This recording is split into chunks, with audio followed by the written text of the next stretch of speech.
Now we're going to look at non-differentiability in this video, and that is about when derivatives do not exist. So a function f of x will not be a differentiable at a point.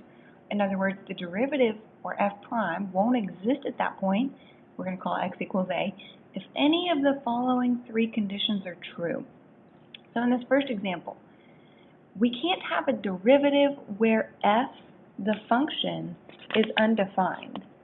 It doesn't make sense to talk about the slope of a tangent line to a function where the function itself is discontinuous, okay, if there's a hole or a jump or anything. So the derivative does not exist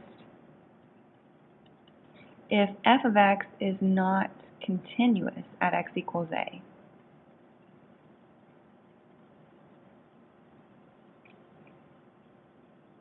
Okay, next, the derivative doesn't exist if you have a corner or a sharp point. Okay, and that's because the slope of the tangent line coming from one direction is one value. It looks like the slope here is negative, or the slope coming from the left direction is actually positive. Now, technically, a derivative is defined as a limit. The limit as h approaches 0 of the difference quotient.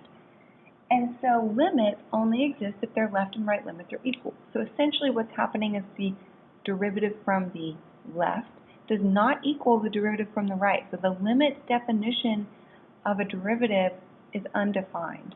So the way you would describe this is if f of x has a corner at a.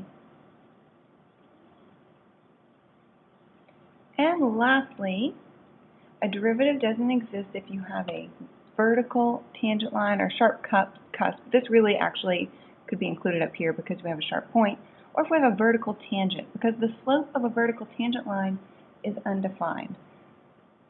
So f prime of a is undefined if f has a vertical tangent at x equals a.